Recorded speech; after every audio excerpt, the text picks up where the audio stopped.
Is it possible to relive an operation in your subconscious? Just try to keep it as long as you can. Can your mind shut out the pain of extreme cold? Fixate. How does the right eye trick the left hand? The mind, hidden and divided. This time on Discovering Psychology.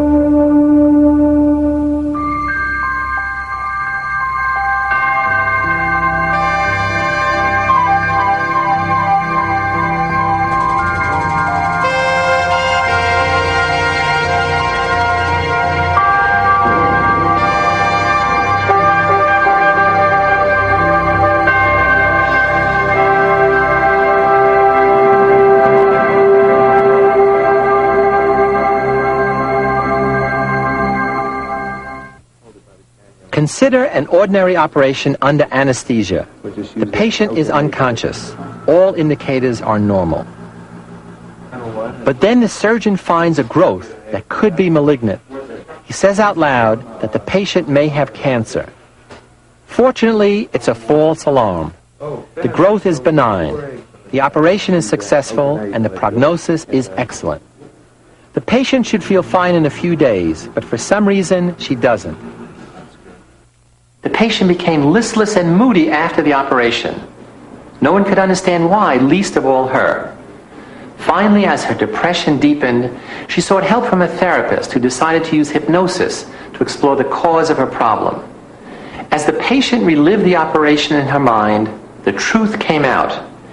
Even though she had been unconscious, she had heard the surgeon say that she might have cancer. This news was so traumatic that it plunged her into depression, even though it turned out to be false. The surgeon's comment had been buried in her subconscious mind, normally unavailable to our conscious awareness, unless retrieved by special methods, such as hypnosis. In experiments following this case, both negative and positive messages were given by anesthesiologists to different surgery patients while they were under anesthesia. None of the patients reported any awareness of what happened during the operation. However, under hypnosis, some of those exposed to negative messages gave an almost verbatim account of the anesthesiologist's comments, while others showed extreme anxiety. Another group of patients who were exposed to positive comments during their operations needed smaller amounts of painkillers after surgery and were discharged earlier than those in groups who heard only silence or music during their operations. We should note, however, that subconscious processing during anesthesia is complex and difficult to demonstrate reliably. This phenomenon of subconscious awareness raises some profound questions about the nature of the human mind and how it functions to tune us into or out of the world around us. Can events and experiences taking place below the level of consciousness really alter our moods, bias our actions, and even change our health? And why are we unaware of what this hidden consciousness knows?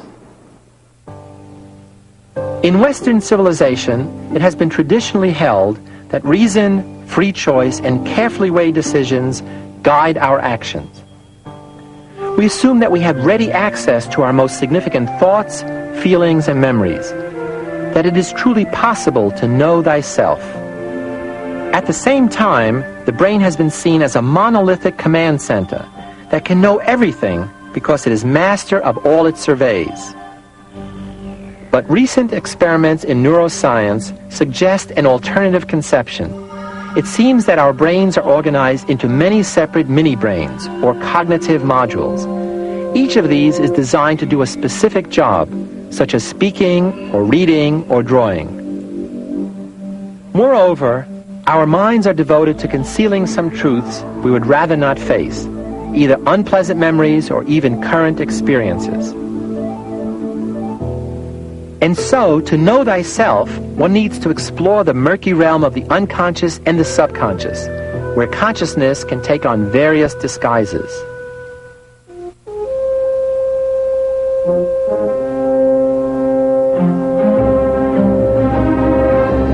Throughout history, people have been fascinated and frightened by the idea of a sudden transformation of identity from our conscious selves to something beyond our control, as shown here in an early film version of Dr. Jekyll and Mr. Hyde. We see this notion in tales of witches' potions and voodoo possession, in stories of the devil who takes over and directs the souls of his victims. And we see it in the carvings of the Northwest Indians, which represent animals who have turned into humans.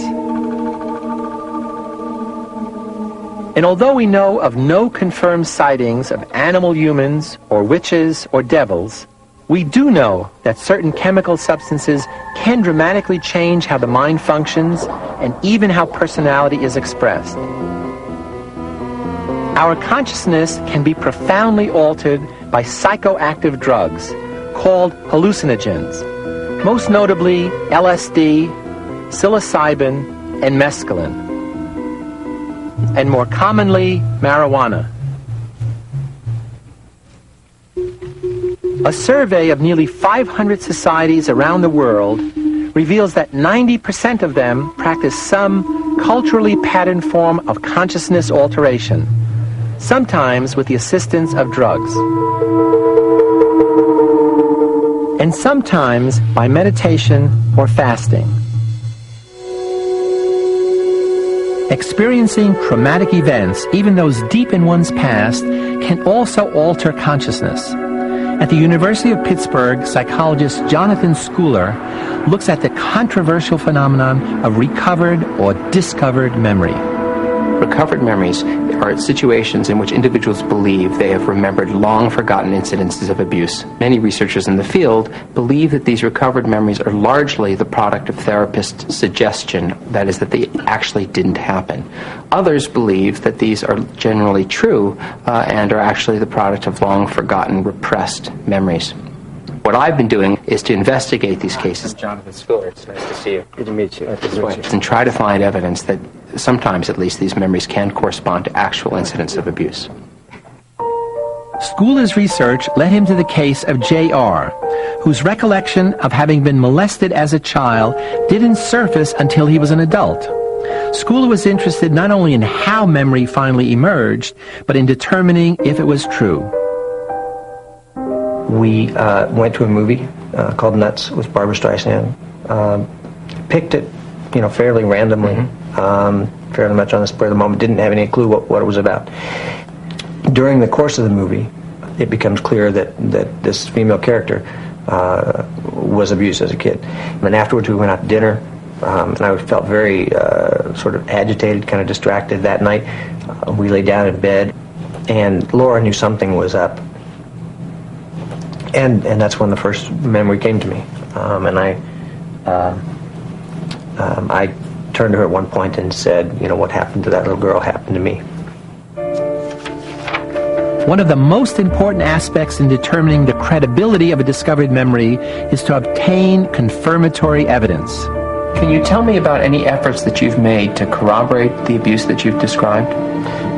I've talked to 4 or 5 people who were also abused by the same person, including some in my family, one of whom was a total stranger who came forward and contacted me after I filed my lawsuit and after he'd seen some other publicity. I confronted the perpetrator. He acknowledged. It's very difficult to understand how individuals could forget something as traumatic as being molested or raped or seeing a death. And I think that's one of the reasons why many researchers have had trouble believing this phenomenon. I think that the mind is a very mysterious process still, and there are many things we don't understand. Although controversial, confirmed cases of discovered memory show us just how powerful the conscious and the unconscious domains of the human psyche can be.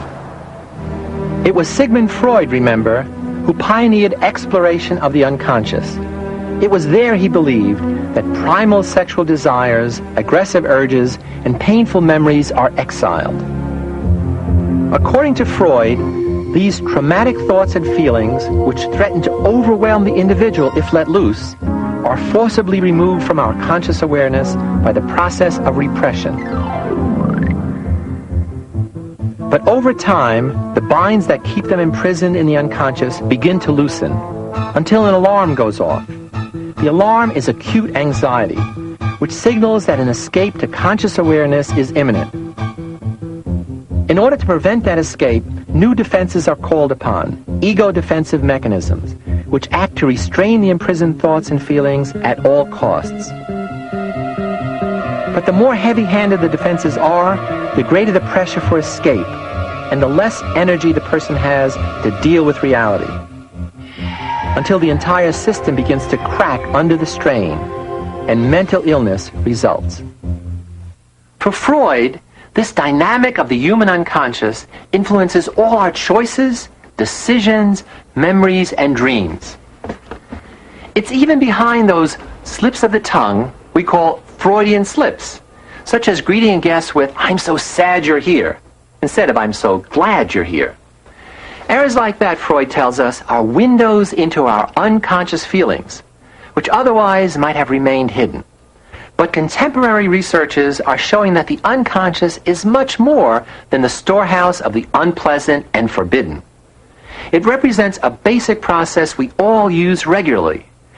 The unconscious operates whenever we feel or act without being aware of what's influencing us, whether it's a stimulus from the current situation or from our past. Gently moving your hand down. Hypnosis is another, often dramatic window on the different levels of consciousness. People who have the special ability to be hypnotized or hypnotize themselves can experience remarkable changes in perception, memory, emotions, behavior, and bodily functions. Pure and deep hypnosis.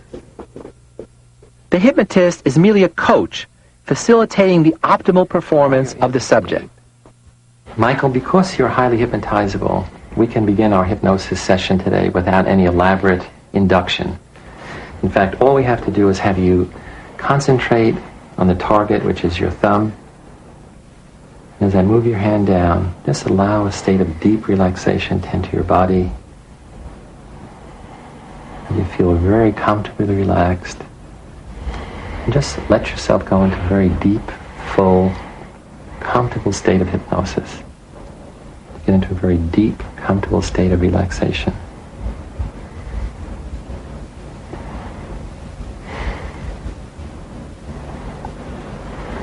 And you know that under hypnosis, you're able to change certain aspects of reality,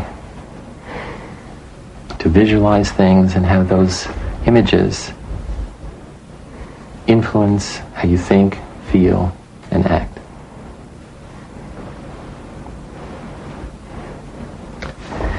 Now what I'd like to do is a consumer survey.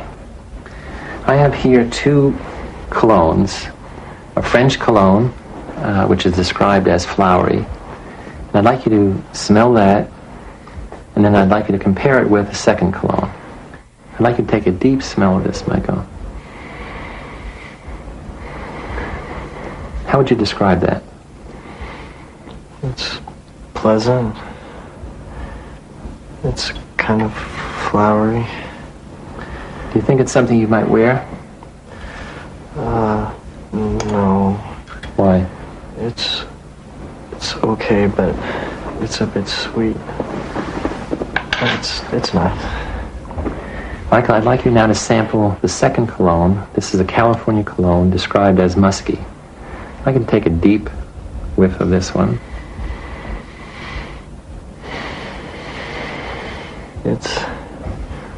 It's more musky. I think it's a bit more masculine. Which of the two do you like better? I would probably wear the second one. Want to take another smell of it? Yeah, please. Okay, I'm going to tap you on your shoulder, and when I do, you're going to be alert and refreshed, because I'd like you to sample the colognes again. Okay? Okay. Here's the first one, the French cologne. Tell me what you think of it now. It's nice. It smells a little different than when I was hypnotized. It smelled a little sweeter then, but it's okay. That's fine. Would you wear it? Maybe, but it's a little light for me. It's Okay, and here's the second one, the California cologne. Tell me what you think of it now. oh no. No, that's awful. See what that is? Ammonia. Ooh, no, I think that's something I wouldn't wear. But you just said that you prefer this, that it smelled musky and masculine. It smelled a little better in hypnosis. Psychologists generally believe that hypnosis is a special form of dissociated consciousness. Mike's expectation that he will smell two colognes blocks the usual sensory response to the ammonia. You said it was a cologne and then it smelled nice, and when I concentrated on that fact, it really did smell okay. It really worked. I thought it smelled great. After hypnosis, the subject may follow a post-hypnotic suggestion and may have a thought or feeling without conscious knowledge of its hypnotically suggested source, or experience post-hypnotic amnesia, forgetting selected events by suggestion. Hypnosis can also affect biological functioning.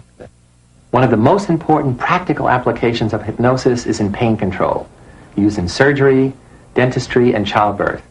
We'd like to demonstrate the power of hypnosis to alter consciousness and pain control. Laura's entering a deep state of hypnosis, and as she does, she's generating an image which dissociates her consciousness from the immediate environment. Mark, who's not going to be hypnotized, is going to be the control. I'm going to put both of their hands in this ice water, and as I do, they're going to give me a rating from 0 to 10, indicating how distressful it feels. 0 is nothing, 5 is moderate pain, and 10 is the limit of your pain tolerance, at which point I'd like you to take your hand out. So let's time it. I'm going to start the clock now. Mark, what is your rating? 2. Laura? 1. 3. Laura? 1.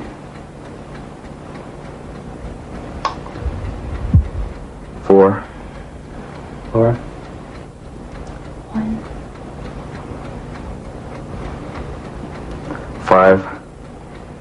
Laura? 1. 7. Laura? 1. 9. Laura? 1. Let's try to keep it in as long as you can. 9. Good. Laura? 1.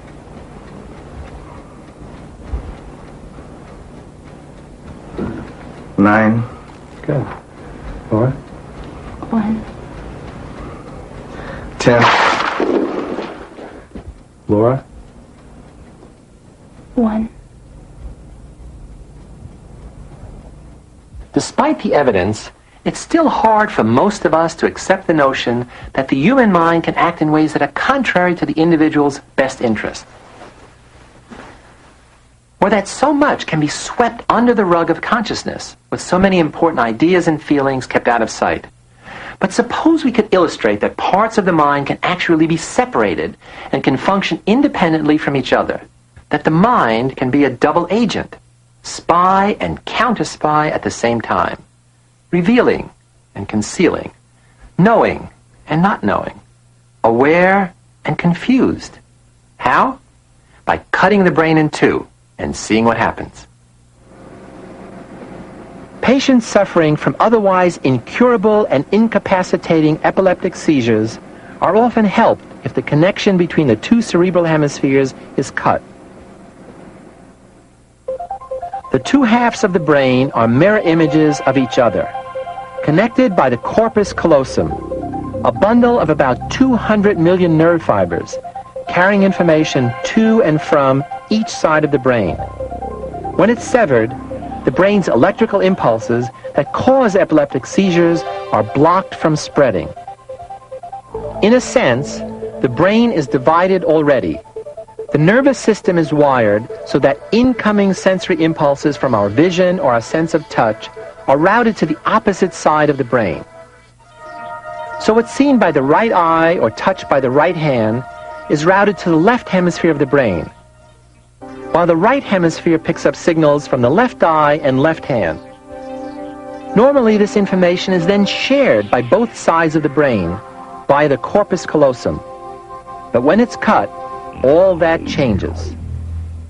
You respond with your left hand. This demonstration shows the effect of such surgery on epileptic patients. The subject fixes her eyes on the dot at the center of the screen.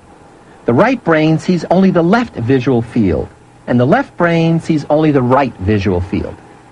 Fixate. When a shape is flashed in either the right or the left visual field, the subject is asked to match that shape to one of the two shapes appearing in the bottom of the screen. Fixate. Sometimes she is asked to point to the shape with her right hand, which the left brain controls, and sometimes with her left hand, which her right brain controls. When the subject has to use her left hand to match a shape that appeared in the right visual field, she makes more mistakes right hand? than when she uses her right hand, and vice versa. Fixate. The sensory messages from the right hand and left visual field and the left hand and right visual field go to opposite sides of the brain. This information cannot be shared because the connection between the two sides has been cut. A further complication of the split brain phenomenon is the fact that each side of the brain is better at some tasks.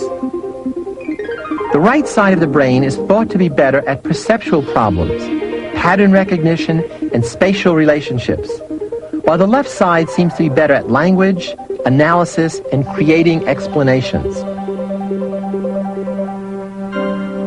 Michael Gazzaniga is conducting research at the Dartmouth Medical School, where he specializes in the psychological study of split brain patients. What we've learned in looking at these patients is that there needs to be a final common path, a cognitive system that unites and pulls together all the behaviors that come pouring out of us, whether they're actual behaviors or whether they're changes in our moods and what have you.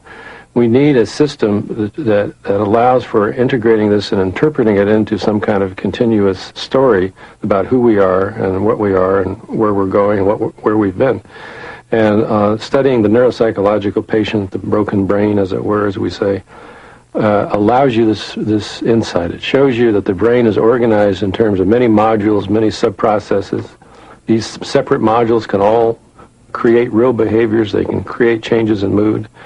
But you certainly don't want a system that has all of these modules running off behaviors with no integration. There's got to be something that pulls all of this together into a theory of who we are and where we are in relationship to the world.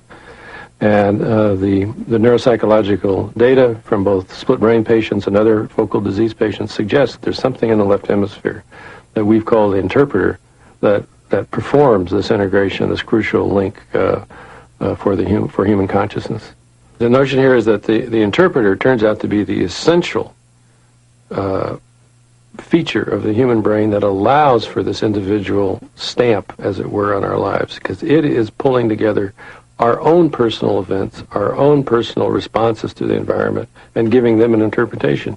And that is going to be the system that's going to be responsible for our unique view and our unique sense of self that we all think we possess.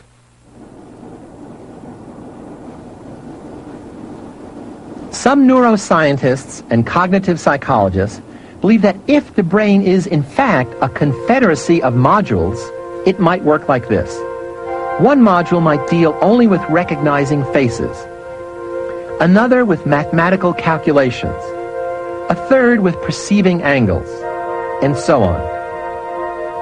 These highly specialized multi-minds are then moved into consciousness temporarily, and then moved out when no longer needed.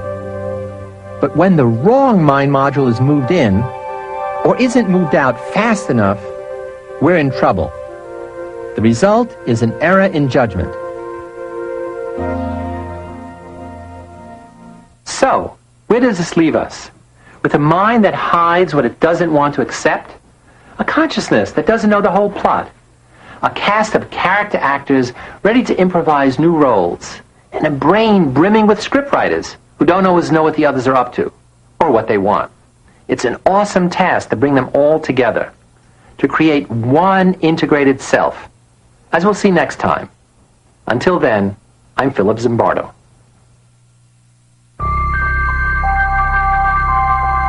Of our government, it was a tremendous shock. As the Fifth Estate was first to report in 1984, the work that Dr. Ewan Cameron oversaw at his Montreal clinic was shocking.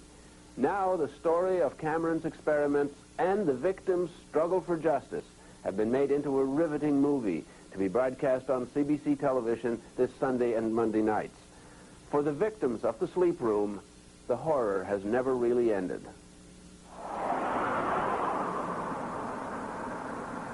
Even if you don't know the history of the Allen Memorial Institute in Montreal, it looks like a natural setting for a movie. A horror movie, maybe. But then, the truth about what happened to hundreds of psychiatric patients there a long time ago is a horror story. Okay, so we're en route, guys. A piece of Leon. And now, it has become a movie.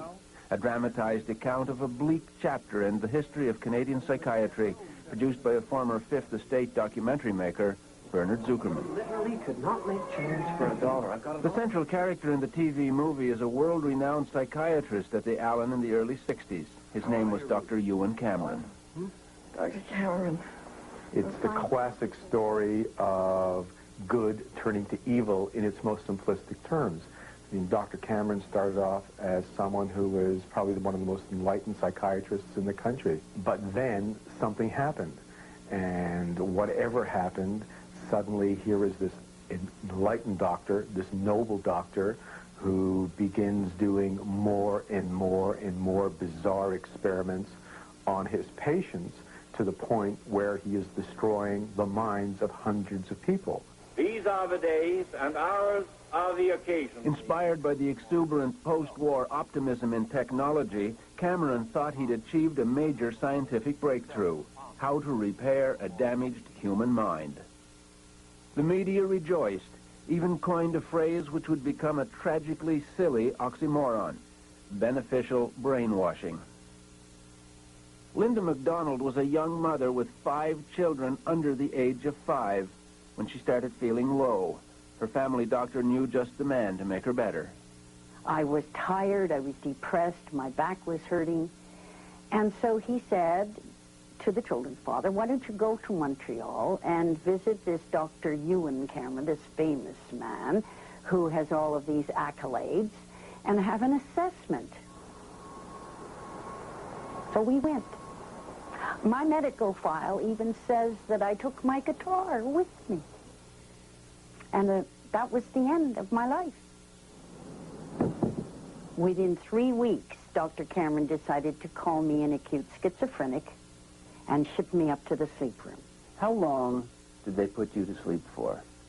I was in a coma for 86 days. 86 days of unbroken sleep. Yeah. Total comatose state. The theory was simple: erase a disturbed mind and start all over again. One of Dr. Cameron's colleagues at the time was Dr. Peter Roper. The aim, I think, really was to wipe out the patterns of thought and behavior which were detrimental to the patient, which were sick, and replace them with healthy patterns of thought and behavior. I think this may have been stimulated by the effects of the American prisoners of war in Korea, how they seem to have been brainwashed. The movie, called The Sleep Room, dramatizes one technique for brainwashing: extreme sessions of electroshock therapy, massive jolts of electricity 3 or 4 times a day for weeks. According to her hospital records, Linda MacDonald had 100 of these treatments. She entered hospital for treatment of what we can now guess was postpartum depression. Her records show the results of shock and radical drug therapy. May 15th shows some confusion. June 3rd knows her name, but that's about all. June 11th, doesn't know her name. I had to be toilet trained. I was a vegetable. I had no identity. I had no memory. I'd never existed in the world before. Like a baby. Just like a baby that has to be toilet trained. She eventually went home, her depression gone, and her entire previous life gone with it. And this is one of the twins. That was in '62 before I went to the Allen. And this is the same one, I think. I just look at the pictures and I know who that is, who they are, but I don't remember them as my children at all. I mean, I know that they came from my body, but there's no, that's all. I don't know, and that's because I was told that. So these are my children. Robert Logie was little more than a child himself when he was referred to Dr. Cameron. He was 18. He had a sore leg. His doctor thought it was all in his head and sent him to the Allen. Like Linda MacDonald, he went through a nightmare of shock therapy and drugs, including LSD.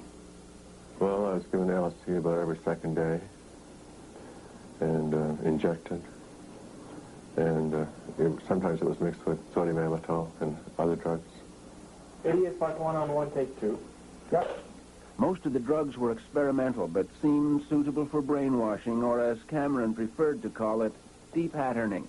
Then, during the long sleep, the patient would be forced to listen to subliminal messages that were supposed to print new, sometimes bizarre thoughts on his blank mind. I was aware of the speaker under my pillow. I was aware of the words. Which were? You killed your mother. You killed your mother. Yeah. Who was alive and well. Who was alive and well. And over and over again, this voice. Well, like I say, it just takes about 2 seconds to say that message. And this was going on for 23 days. And when I went home, after being there, and when I went home, my mother was there, and why was she there? And it didn't make any sense. So what was going on here? Dr. Ewan Cameron was at one point head of the World Psychiatric Association and is still admired by some of his former colleagues. Dr. Peter Roper. What is the possibility that we had a good, well-motivated man whose ego and ambition took charge of his professionalism and led him into some fairly dark places?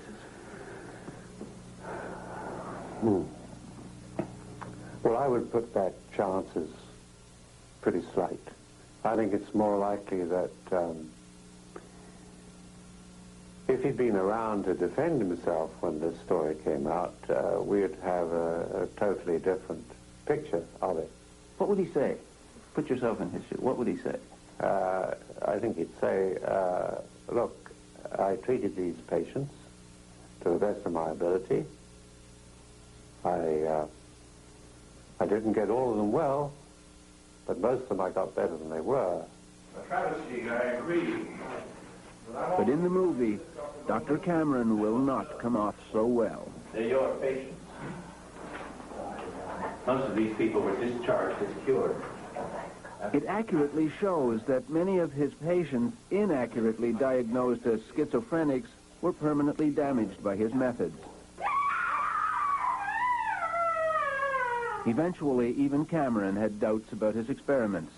He left the Allen in 1964, died of a heart attack 3 years later.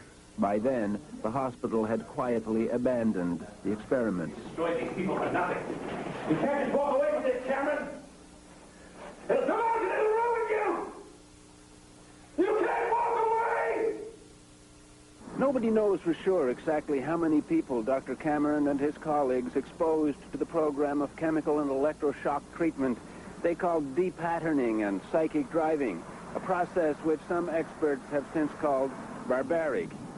But many years would pass before there would be any public or official acknowledgement of what those damaged patients had been through. It would take a dramatic disclosure in the late 70s that the Allen Memorial had been part of a Cold War program of brainwashing experiments, paid for in part by the CIA. Hidden among its most sensitive files were CIA records documenting a project called MK Ultra. Between 1957 and 1961, a CIA front funneled about $62,000 U.S. for brainwashing research by Dr. Ewan Cameron. The American media got the story first, but the Fifth Estate exposed the magnitude of the human tragedy. Experimental drugs, including LSD, were administered to human guinea pigs. The patients were never told that their treatment was part of a CIA experiment. I don't think we'll have radishes this One of those patients was Velma Orlico of Winnipeg. She'd been at the Allen in the late 50s for treatment of depression. She happened to be married to a member of Parliament, David Orlico of the NDP. She'd considered Dr. Cameron a near saint. Now she was being told she'd been betrayed by him. It was an awful feeling to realize when I found this out that the man whom I had thought cared about what happened to me didn't give a damn. I was a fly. Just a fly. First, she felt hurt. Then she got angry and decided to sue one of the most powerful institutions in the world, the CIA. As a matter of fact, when she said she wanted to sue the CIA, I said, "You're crazy. How can a hick from Winnipeg sue the CIA?" But she did, along with 8 other former patients, a massive lawsuit that would consume many years and become an obsession for a distinguished American civil liberties lawyer named Joseph Rao. Cameron, all he did was what the CIA was in effect asking him to do, and what he said he was going to do, and he did it. Rao and a young assistant named James Turner knew they were up against a formidable opponent in the CIA, but they thought the odds would be evened a bit by help from a natural ally. They were in for a disappointment. But we expected to have a very potent ally in the form of the Canadian government. And unfortunately, instead of helping their own citizens because the Canadian government was worried about its possible liability, the Mulroney government, in effect, stabbed its citizens in the back at every turn in the litigation. Ottawa actually helped suppress a key piece of information, evidence that CIA officials at the U.S. Embassy had actually apologized to the Canadian government when the CIA experiments were first revealed. Jim Turner is still flabbergasted. You got to understand how important these apologies and expressions of regret were. This is an admission. This is legally admissible in court because it is one of the parties to the litigation saying, "I did something wrong and I'm sorry I did it." That is prima facie evidence of negligence and of wrongdoing that goes a long, long way to bringing the case to a timely conclusion instead of the protracted 10 years of litigation that we had. And action. Mr. Mulroney. The movie underscores the impact of Ottawa's refusal to give the lawyers details of the CIA apology. The lawyers eventually upped the ante on the Fifth Estate. And action? Tonight on the Fifth Estate, startling revelations about the activities of the CIA in Canada. With the publicity wave gathering momentum and the strength of the victim's case becoming more apparent, the CIA caved in the day before the trial was to begin. They settled out of court for $750,000. At the time, it was the largest settlement the CIA had ever awarded, and it provides a dramatic finale for the movie. Because we made them. They couldn't beat us.